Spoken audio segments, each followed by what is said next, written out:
Okay, well, I haven't done one of these reviews in a long time, but I have got this knife listed on the auction, so I thought I would do a quick video on it and let everybody see what it looks like and how it works and all that kind of good stuff. It's easy to make a decision when you can see it in a video, maybe. So here we go. Dynamic Knife Designs. Here's the unboxing.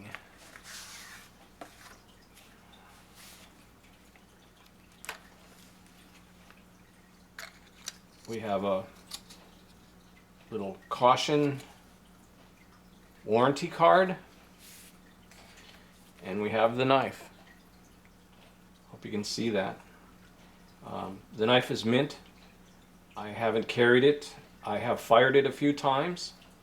It has been stored open. I don't keep it in this fancy box. I have another area where I keep it, but I like to keep them open. And that keeps the springs real nice and crisp and saves wear and tear on all the buttons and hardware and so on. So I think it's a good idea. Anyway, here it is.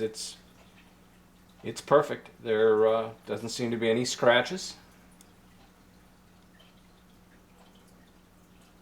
No nicks, no dings.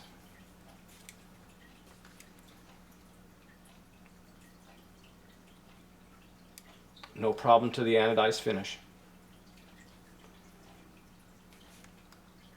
It's pretty sleek. The handle is aluminum. The scales are black G10, and the blade is ATS 34. It's perfectly centered. It's a really nice knife. There was some bad press on this knife, but personally, I don't think it ever deserved it. I think it's a beautiful piece of craftsmanship. If you like swing guards, I can't imagine not liking this knife.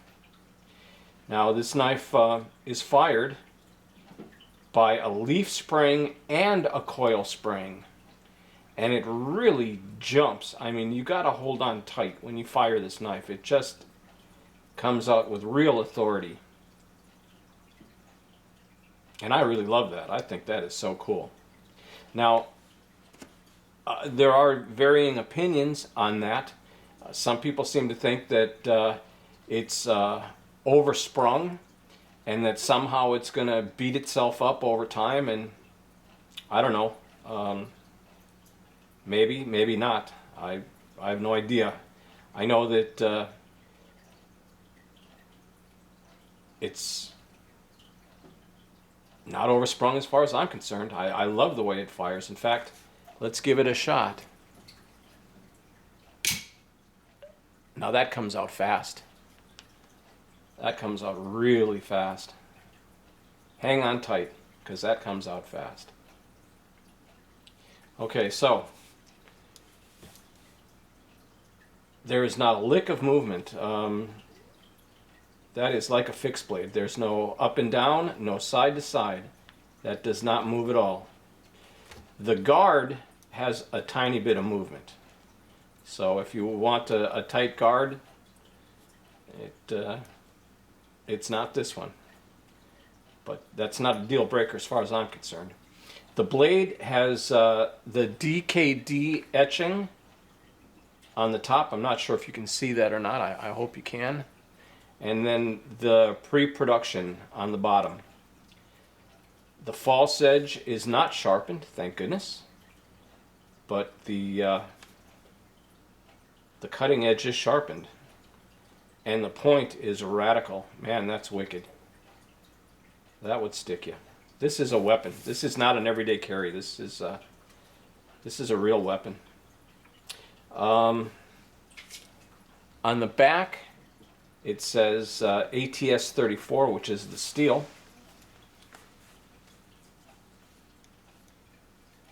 And this is the pre-production model.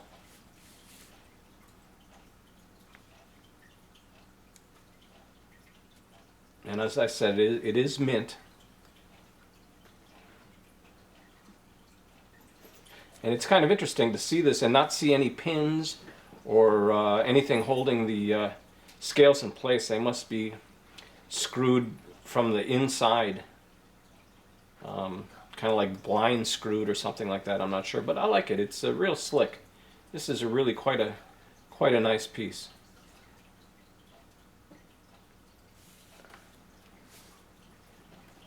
I'm going to go ahead and close it down. There you go. Closes nice and deep. The blade does not peak at all, doesn't come close to peaking. It is perfectly centered. I hope you can see that. But it doesn't lean one way or the other. There's no swish marks on it. There's no rub marks of any kind.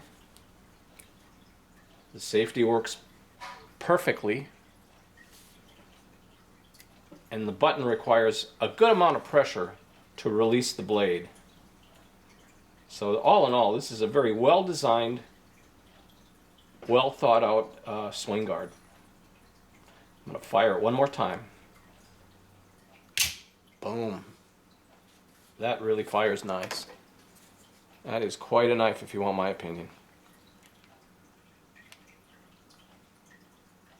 There you go. Zoom out a little bit.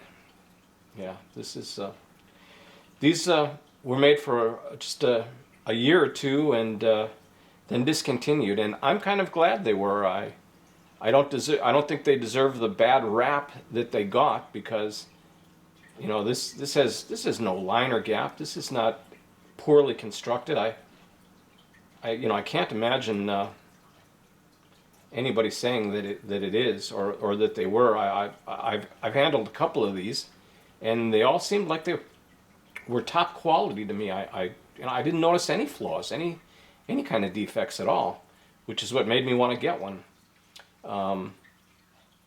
So it's a gorgeous knife. I like swing guards, and this is a swing guard on steroids. It really is quite an awesome piece. And because they're not being made anymore, this knife is going to do nothing but go up in value. I predict, for what it's worth, that this may be the next Rizzuto Stiletto Milano. And you know how expensive those things got? Well, this is the next generation, I think. Anyway, this is the knife that is on the auction block right now. And I can tell you for sure, if it doesn't change hands, I will not relist it. I will find something else to list and keep this one, because it is just gorgeous. It's dead straight. There is no movement at all in the thing. I can't force it to move. I mean, not up or down, not side to side. No movement. I can't imagine anybody not liking this thing. I don't know. But there it is. That's the knife. I'm going to close it up and fire it one more time. And keep in mind, this uses a kick spring or a leaf spring in the handle, and also a coil spring. So the combination of the two really do make for a fun knife. And one more time. Boom. Yeah, if this thing, if it does sell, believe me, the winning bidder will be delighted. This thing will not be coming back. But keep in mind, with all my auctions, if you're not happy, just drop me a line, let me know, and send it back. I will refund the money that you paid, and I will even give you your shipping back for free. So you can't lose. But it's got to come back in this condition. Otherwise, forget about it. But if you're not happy, just send it back, box it up, send it back, and I will keep it. Anyway, thank you very much. Have a good one.